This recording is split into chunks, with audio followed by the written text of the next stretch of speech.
John's with me today and he's brought an experimental low-carb coconut and almond bread which we're going to try. Fingers crossed that it works out. Should do. It should do.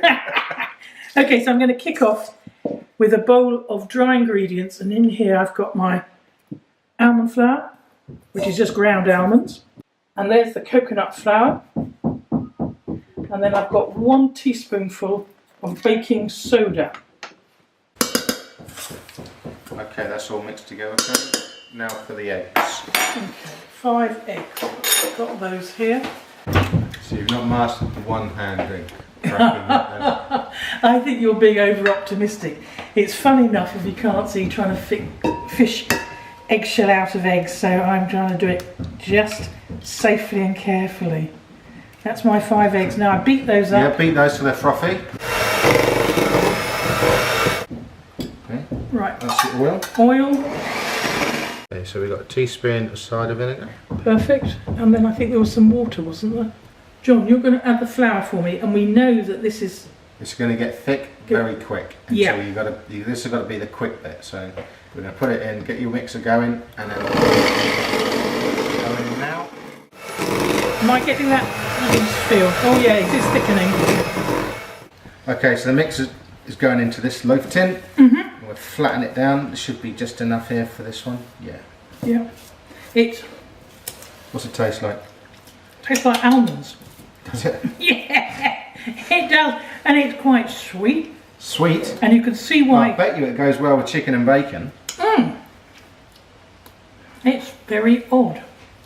John, that bread's had 50 minutes. Let's see how it's doing. Okay. And you grab it out, and I'm going to test it with my thermometer. Oh, it looks very good. Does it? Is it golden brown? Well, on it's top? lovely and brown. I'd say that's good without even testing it. Can I just have Yeah. 87.6 degrees Celsius. How is that looking for cleanliness? That is done. That is done. 50 minutes. Good. On the dot, how we turn it off. 53.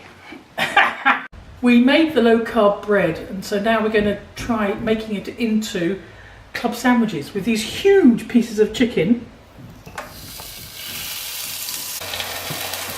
So, John, what have you been doing now? Just that's the chicken cooking, but it's so thick, we're just going to put some tin foil on it. Keep the heat in. Hopefully the steam will cook through. Now, I know you butterflied them before, but do you think you could have sliced them a bit more finely? How many butterflies do you want out of the chicken? Oh, a flock.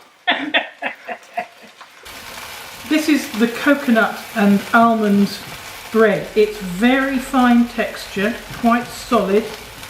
We had a taste of it and it's a bit dry, but it's okay if it has it was lovely jam. With some jam on, it was good with jam, wasn't it? Good with jam. It doesn't taste of much, so it could probably do with some herbs or some seeds or something else to cheer it up. But we're going to try low-carb club sandwiches, aren't we?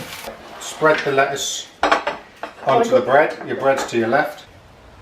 So would you normally have toasted this bread? I would have toast. I would have 3 layers as well, but because I'm quite slim, need nutrition. Yeah, I would have 3 layers. I'd do a layer of lettuce on either loaf, on either slice. But we're thinking this bread's a bit dry, aren't we? Well, I'm thinking it's too dry and you're gonna, well, we've only got so much water in the tap. Is it hot? Yeah, very. Do you know, somebody told me about touching your earlobe. Don't you be touching my earlobe. That if you put your... If your fingers are burning, my tutor told me, if your fingers are burning or you burn your fingers, touch it, put on your earlobe, and all the heat comes out of your fingers and through your ears. So you end up with burnt fingers and burnt ears. This is the low-carb club sandwich. The filling of chicken and bacon and the salad and the mayonnaise was delicious. The bread was a little bit less inspiring, but we've learnt something today. Try a different bread. All the recipes are on my website, www.bakingblind.com.